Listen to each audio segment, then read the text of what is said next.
Hello, everyone, and welcome to Conversations with Friends. I am especially honored to introduce you to somebody that's really an extraordinary woman. And I had the good fortune of knowing her many, many years ago, over the years, I should say, when she used to attend meditation classes, regular meditation classes at my home. And Magda Bader is a Holocaust survivor who her story is, it's of course so sad what she's been through. It was, I want to say, at least how many years ago, over 70 years ago, that she had to endure the horrors of the Holocaust while living in Czechoslovakia, and has been in America for many, many years. And her message is one of peace. She sees herself as a messenger of peace, in spite of what all that she has gone through. And so again, I can only tell you that I'm thrilled and honored to be able to get to interview her today. Magda, it's good to see you on Zoom. You used to come to the house, we all meditate for peace together. Inner peace, that's what we worked on, right? And right. But you've been working for peace in the world in any way you could for so many years. I did want to start out so people get a sense of what you have been through. And I know you've told the story many times because you want to keep telling the story so that people get it and they don't forget. And that's the whole point. Maybe you could just bring us back to Czechoslovakia. How old were you? About 10 years old. And things were pretty good in Czechoslovakia. And then they turned, right? Yeah, until I was 9 years old, we were Czechoslovakia. Yeah. And then that part became part of Hungary. Mm. And we were under the Hungarian government until 1944 in the spring, when Hitler decided that Hungary is not taking enough steps fast enough to get rid of their Jews. And so they exposed what they wanted is that all the Jews should be eliminated as fast as they can. And so he and his Nazi government took hold of the Jewish issue in Hungary, what they call the Jewish issue. And that started in the spring, like March of 44. And after that, everything went from bad to worse, to worse, to worse. In other words, in 24 hours, we had to vacate our homes and go to a street, which they made into a ghetto. We stayed in that ghetto for a few months. Very, very congested situation. It was my four sisters. One of my sisters had a little 3-year-old child. And my parents, and of course my grandparents and lots of cousins and aunts and uncles who lived in that neighborhood. And after being in the ghetto, we got an order to vacate the ghetto and start marching somewhere. We did not know where we were supposed to march. We had to move very fast. And as we had to move so fast, my grandfather was walking next to us, my mother and my father and myself. And my grandfather fell. My mother tried to help him to get up.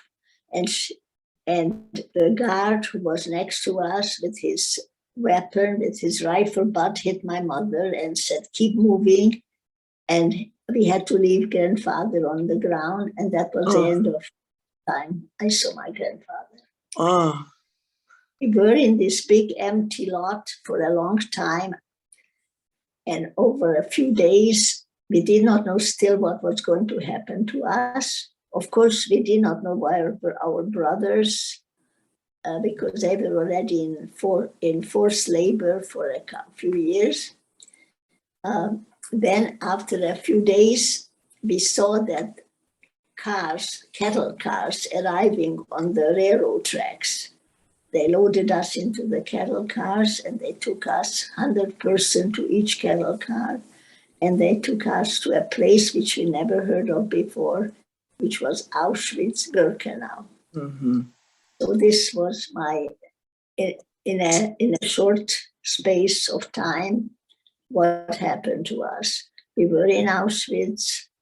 My three sisters and I managed to somehow be together, but my parents and my two sisters and the baby, as soon as we arrived, they were killed.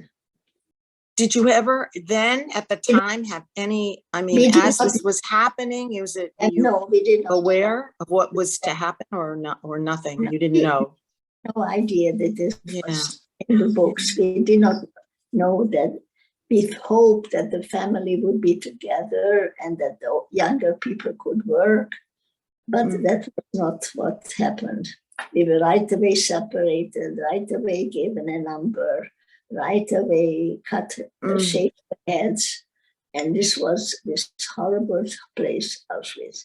From that camp, we were there for a few months, and then they sent us or put us in cattle cars again and took us to another camp, which was a subsidiary or a satellite camp of Bergen-Belsen, which was in Germany. We were there for a few months, and at the end of that time, again, the Russians and the Britishers and Americans were already in the war very, very, very strongly. And when we were this other camp, the other camp's name was Tannenberg, that satellite camp, a small camp of Bergen-Belsen. We heard overhead heavy bombers flying, and we were hoping that the Americans or the British will liberate us. So you did know something. You did know something. There was some hope there that, like you say, the liberation that for you. There was no hope for liberation. No. Well, that you would be free eventually. Hoping that maybe somehow there would be miracles, but the SS guards made us aware that there is no hope. They practiced that we line up and they were going to shoot us. And before they shoot us, we were going to dig our own graves and that we were falling into those graves. But luckily, that didn't happen because the SS guards one night, to escape alive, they escaped themselves and left the camp. The guards escaped themselves? Yeah. And so Magda, you were so young. I mean, you were what, 10, 11? No, you were older? Almost 15. By then, because it had been some time. So, I mean. Because the Hungarian Jews were taken at the very end. Yeah. And whatever they had learned how to get rid of people fast, by that time they had it perfected. And they got rid of as fast as they could without.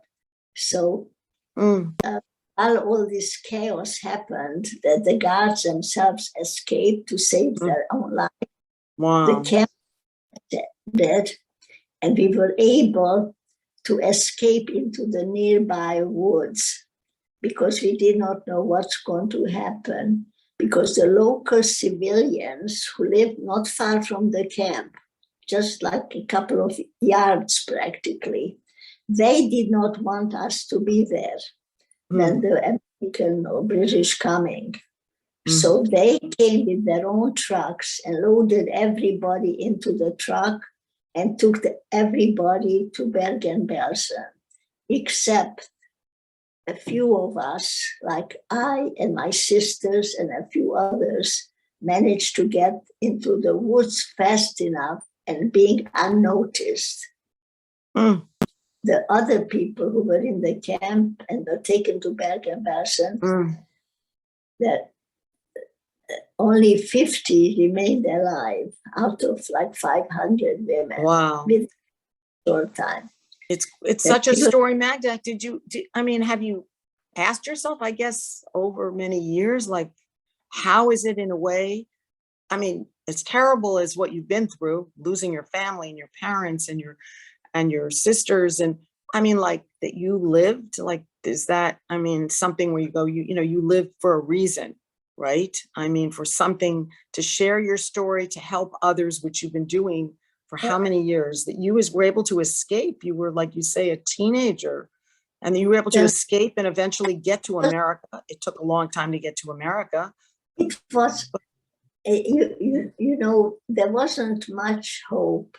You just, because you were hungry, you were cold, it was, you had sickness. It was not a time that people could build up hopes for a future, because there was nothing nearby that showed us, because all they wanted is to get rid of us and kill us, unfortunately. I mean, it's amazing that I am here to tell you this, but I am grateful and thankful for everything I can do today, because it wasn't visible that time that ever I would have that chance. What kept you going, Magda, at that time? Feeling of escaping and feeling you were going to be killed? I was together with I was just hoping that I wouldn't be separated from my sisters. We didn't know where our parents were. We didn't know where our brothers were. We didn't know where little child was. You know, and so it was very, very horrible time. And you know, there were a lot of people who you know, were killed. I mean, not thousands, hundreds and hundreds of thousands. You know, when I talk about it today, it's like I can't believe it that I'm talking about myself.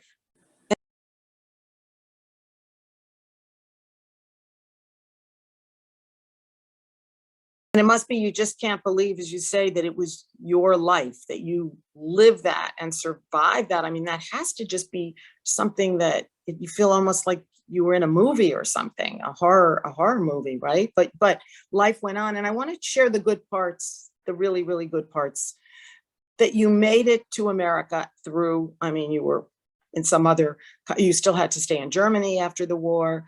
Then you went to England and you made it to America. And I want you to just share the story of the kindness of people that helped you along the way, because it's very beautiful. There were some kind people, I must say, because I only went until junior high school at home.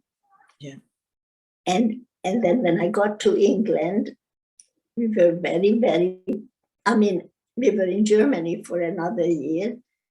I was able to help, and my sisters were able to help others who came out, who survived, and they were called displaced persons, like, because they were already under the British zone, but they were not free to go wherever they wanted, because they had no place to go. So that wasn't all organized. You know, the British Red Cross came, and the United Nations Relief and Rehabilitation Organization sent people to help medicals.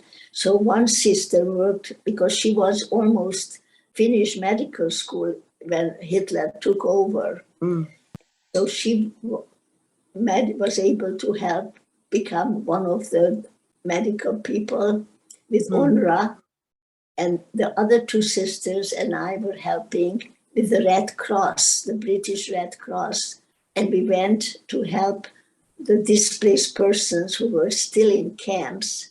Because we escaped, we were sort of separated from them.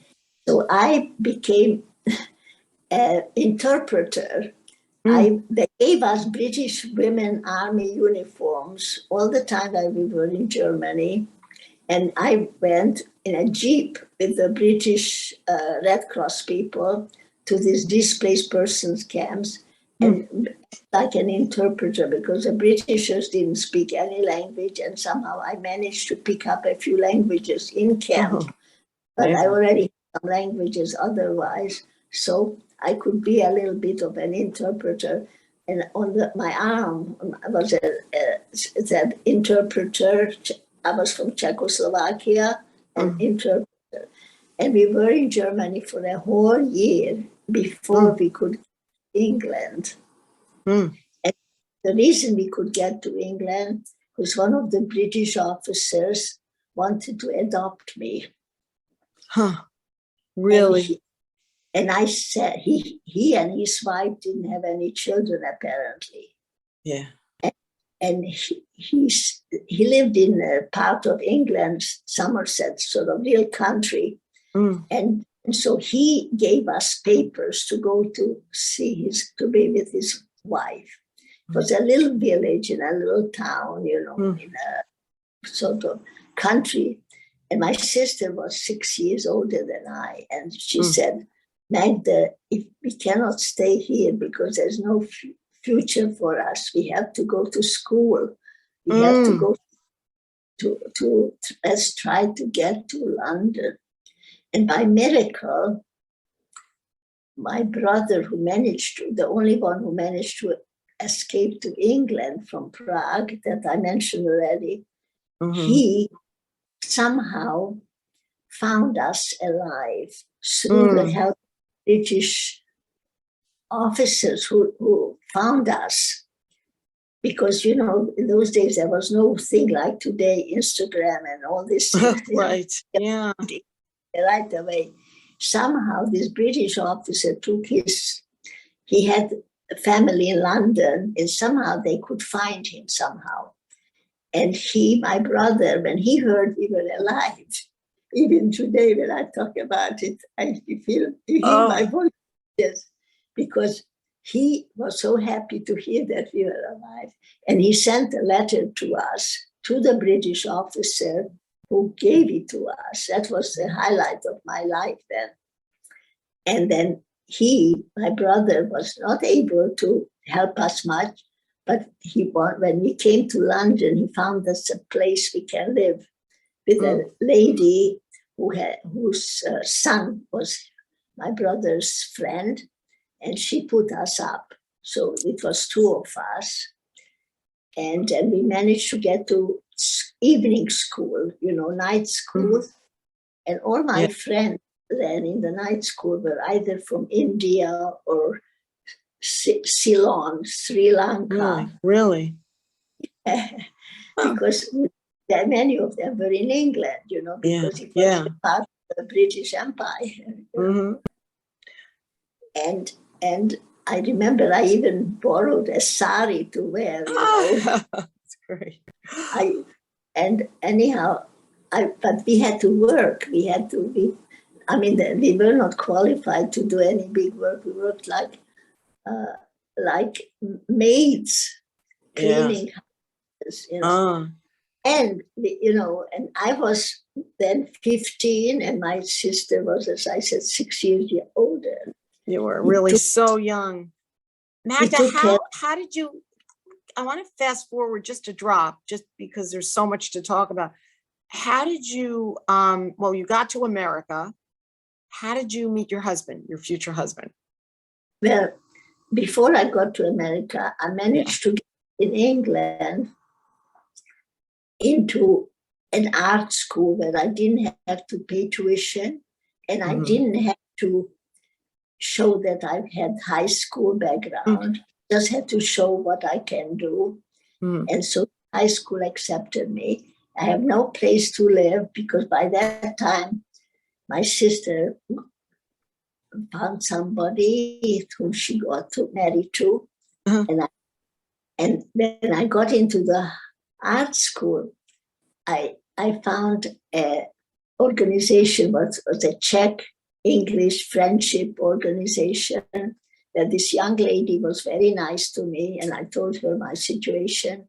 She knew a Welsh lady who was running a dormitory for girl college students. She said, I can come and live there. I have to help out, make breakfast for the 30 young women who paid. I did not pay. I got pocket money just, and I could go to art school daytime. And I did that. And then my brother, who got to America to teach at the university, in Cornell University, and then he moved on to Denver University.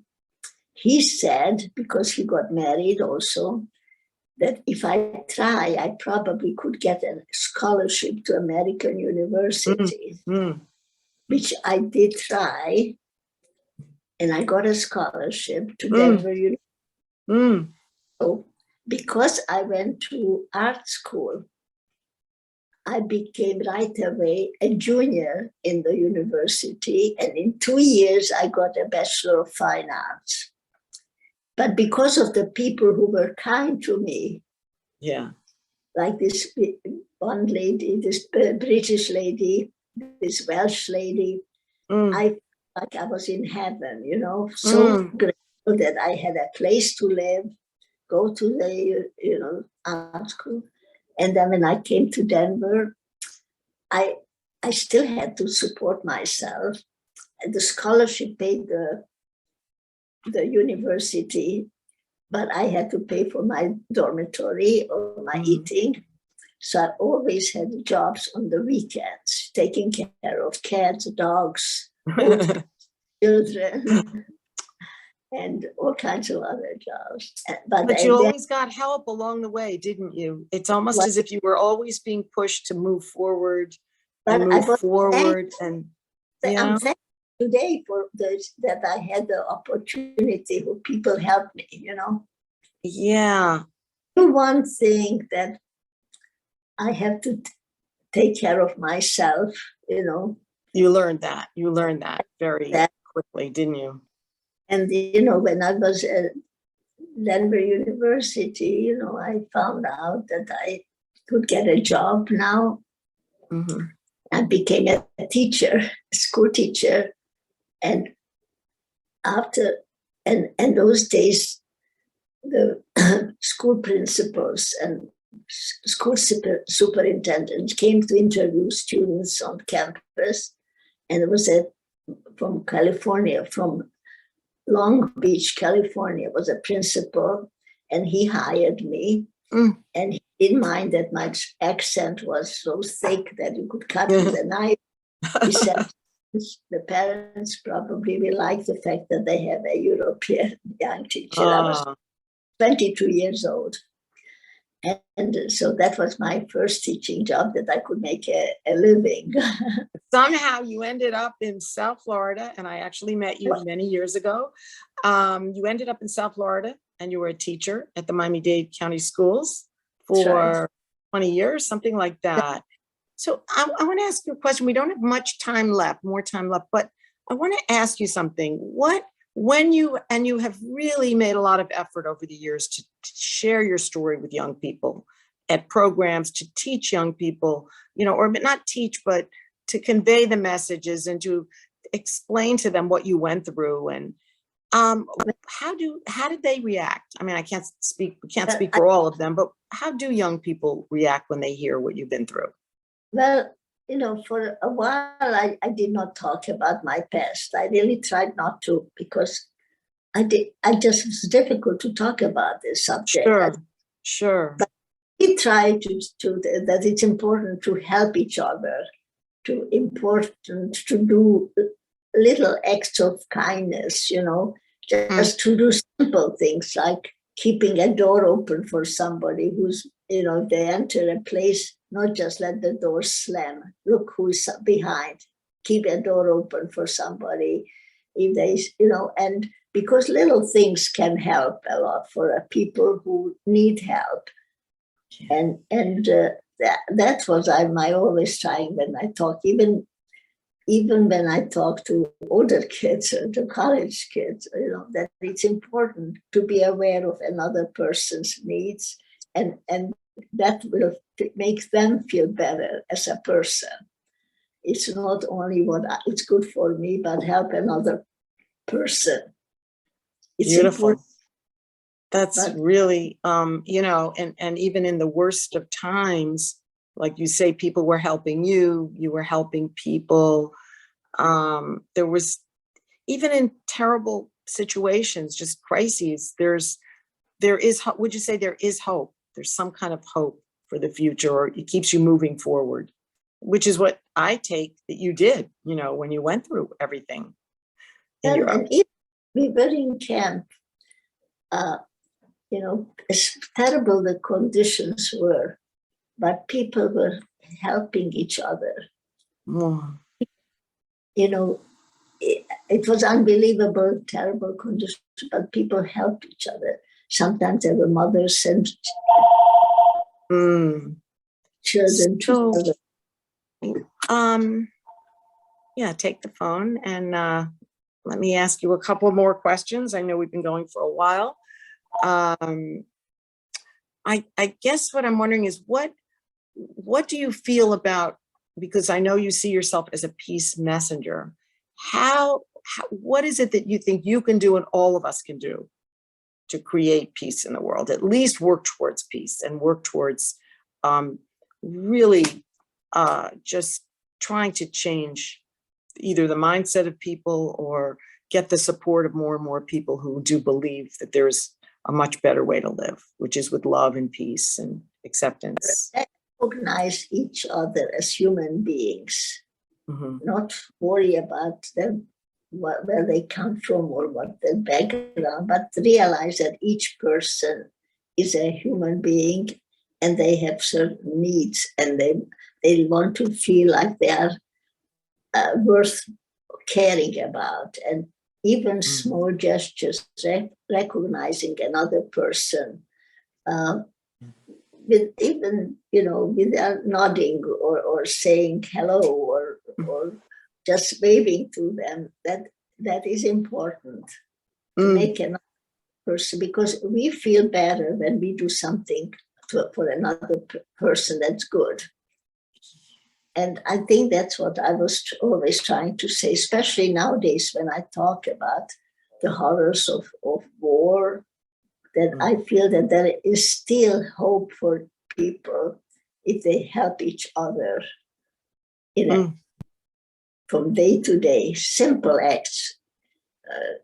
Going to shop for somebody, lift something up if a person cannot lift it herself, because simple gestures that are sincere and honest.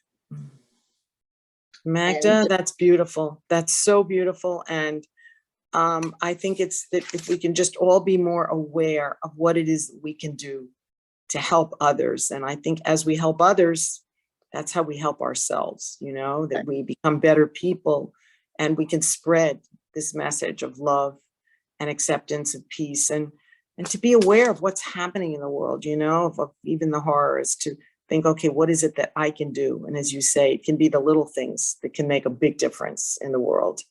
So I thank you so much for taking the time to join me. But you are a Zoomer. You told me you spend a lot of time learning. You take a lot of classes. You connect with a lot of people on Zoom, and you continue to teach. I know you can't go into the schools now, or I don't know, at some point you might be able to, where you live now, and you're in Boston with your family. Your daughter is in Boston. And I just admire what you went through, your courage, your strength, and most of all, your goodness, and your love for humanity. Thank you so much, Magda, for joining. And thank you for listening to me, and thank you. I'm glad that we know each other, and I hope I will meditate with you. Yes, you'll have to either come on Zoom or come back to Miami one day soon. You never know, right? That we'll meditate for peace, for peace within and peace for the world. That's thank Magda, you are truly, as I said at the beginning, you are truly an extraordinary woman. Thank you so much. And thank you, Mita, for your technical direction. Thank you. And I'm so happy to get to see you. Bye. Bye-bye. Bye-bye.